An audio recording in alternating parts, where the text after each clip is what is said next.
So, Lumi, a lot of our listeners are either on their first investment or looking for that first investment, and there's so many things running through their mind.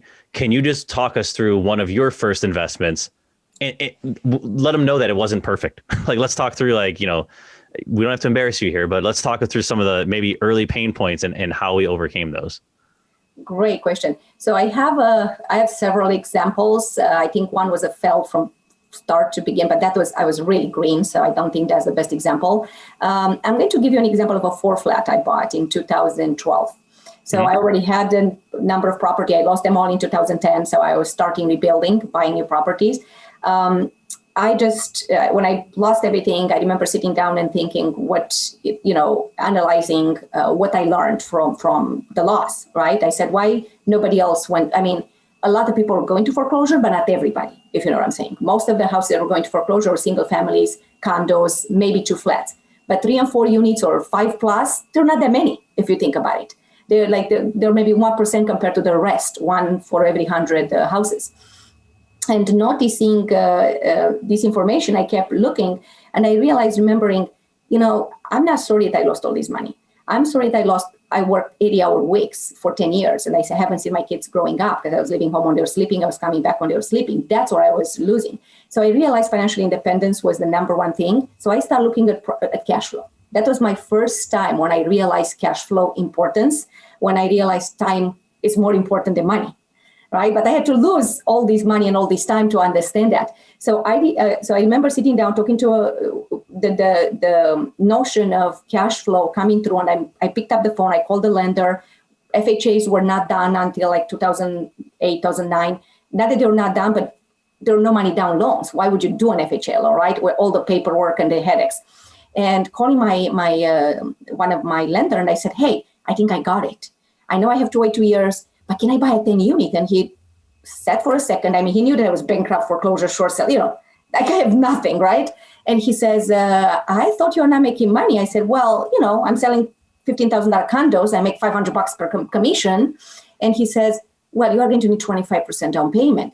And I thought, well, how does the rest of the people buy them? And he said, well, you could buy up to 40 units with an FHA loan. So I thought, can I buy a building where I can live for free? So I didn't know about house hacking or anything. I thought I invented it, okay? So here it is. This is how smart I think I am, right? So I tell the guy, and I'm like, oh my gosh, I could live for free.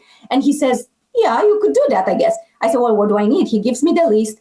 Now I'm so happy, right? I just discovered financial freedom, you want to call it. And I start looking at properties. I think I looked on paper on maybe 20 properties. Within 2 months, I buy one. I saw only 2 because I was looking at the numbers. If the numbers didn't work, I didn't go to look at properties. So one property shows up in Forest Park. I run to the property like the moment it hit the MLS. The agent is there. The seller is there, interestingly enough. And I keep telling them how much I love the property. I mean, I've been a realtor for 10 years. You'll think that I know better than that, right? Not to tell the other side how much I like the property. And then they say, yeah, we have a few other buyers coming through. And I said, well, can you cancel them all? I'll give you whatever you want.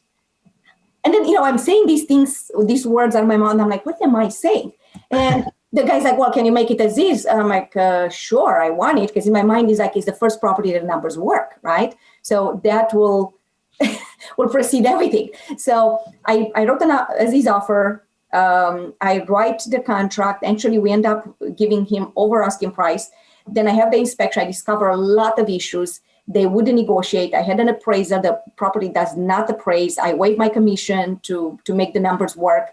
And listen to this. I hired an 203K because I ended up doing a 203K FHA. I hired a 203K guy and the inspector. So I paid the inspector $100,000 when he will do the same work as the 203K consultant.